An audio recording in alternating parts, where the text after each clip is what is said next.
programang ito ay rated SPG. Striktong patnubay at gabay ng magulang ang kailangan. Maaaring may masiselang tema, lengguwahe, karahasan, sexual, horror o droga na hindi angkop sa mga... Babantayan mo siya maigi ha. Kapag sinubukan niyang tumakas, parin mo. Mami, hindi ko kaya gawin yun. Of course you can. You are strong, Zoe. You are a fighter. Narito na nga ang ating pagkabangan ngayong Lunes sa abot kamay na pangarap. Naisahan nga nila itong si RJ dahil nakuha na nga ni Balahadja itong pera na inilagay nga dito ni RJ sa basurahan. At dali-dali naman na pinuntahan ito ni Balahadja at bago nga nakuha ay nasa lubong pa ni Balahadja itong si Annalyn Santos, subalit hindi na mumukhaan ni Annalyn dahil nakasombrero nga itong si Balahadja at naka-face mask. At hindi naman sigurado itong sila Nurse Karen at Nurse Ivan kung si Moira nga ba ang kanilang nakita dahil nag-disguise nga ito at nagsuot ng duster. At dito naman na nagtatago itong si Moira at hindi nga nila nahabol nila Nurse Ivan. At nagtataka ang mga ito na papaano naman daw mapunta doon itong si Moira na social nga daw itong si Moira. At nag-decide nga ang mga ito na sundan nga, subalit hindi nga nila ito nasundan.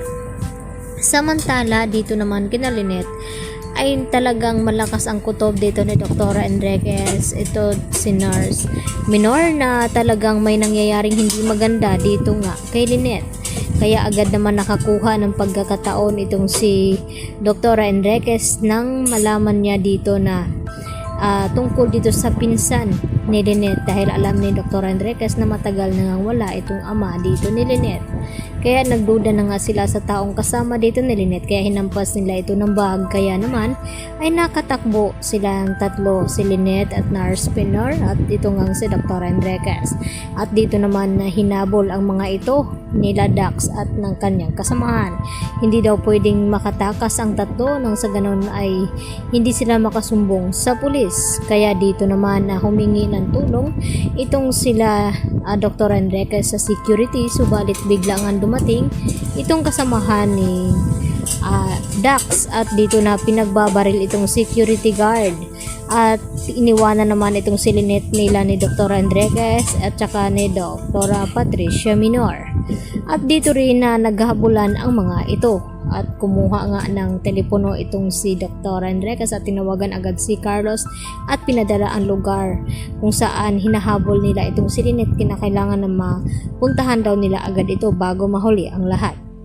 At nagiging patentero naman ang ginawa ni Lynette dito sa kasamahan ni Dax dahil nakipagtaguan nga daw itong si Lynette. Samantala, patuloy pa rin naghahanap itong si Dr. Tanyag at ito nga si Giselle at Annalyn, subalit wala nga silang nakita dito na si Don Pepe dahil hindi naman pala nila inilagay ito sa basurahan. At dito nga na hindi kinaya ni Giselle na hindi nila mahanap itong si Don Pepe kaya agad na himatay ito. At dito naman na tinulungan nila Annalyn at RJ itong ang si Giselle habang umiiyak. Samantala nag-aalala naman itong si Moira na baka hindi kayanin ni Zoe at dito na binalaan ni Moira na wag daw patakasin itong si Don Pepe at kung tatakas daw ito ay kinakailangan ni Zoe na barilin.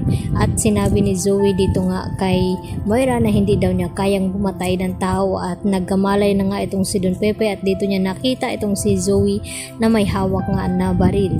Tutuluyan na nga ba ang tapusin ni Zoe itong kanyang lolo? Kaya nga ba ng kanyang konsensya o baka naman maawa ito at mapapakawala ni Zoe itong kanyang lolo na minahal na rin niya ito? At yan po ang ating pagkaabangan ngayong Lunes mga kapuso. Dito lamang yan sa abot kamay na pangarap. Yan lang po at marami pong salamat sa inyong panonood. Hanggang sa muli, maraming salamat. Bye-bye.